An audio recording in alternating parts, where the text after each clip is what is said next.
आज तो खेत पर पहुँच कर देखा थ्रेसर ही फंस गया था।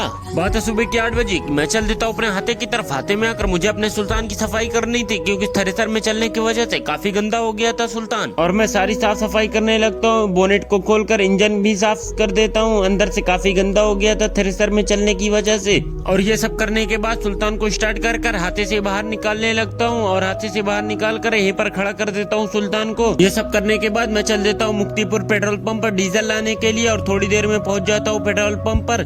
यहाँ से मैंने अपने सुल्तान के लिए लेने लगा डीजल और अपने स्प्लेंडर को भी पेट्रोल डलवा दिया और चल दिया घर के लिए। थोड़ी देर में हम लोग पहुंच जाते हैं घर पहुंचकर मैं अपने सुल्तान में डीजल डाल देता हूँ और मुझे जाना था दुकान पर, इसलिए मैं नहा कर चल देता हूँ अपनी दुकान की तरफ। दुकान पर पहुंचकर शटर को ओपन किया और सारी साफ सफाई करने के बाद कुर्सियों को बाहर निकाल दिया और हम लोग दुकान खोलकर बैठ गए। और फिर बज गए शाम के 4। दुकान को बंद कर मैं चल देता हूँ घर की तरफ। रास्ते में मैंने देखा एक ही खेत में 4-5 ट्रैक्टर खड़े थे और वहाँ पर जाकर पता चला धान का थ्रेसर ही फंस गया है। और कुछ देर मेहनत करने के बाद जॉन डियर 4x4 से थ्रेसर को निकाल लिया जाता है। ये सब देखने के बाद मैं चल देता हूँ घर के लिए। अगर आप लोगों को हमारा मिनी व्लॉग अच्छा लगा हो तो लाइक करो, सब्सक्राइब करो, फॉलो करो। Bye bye.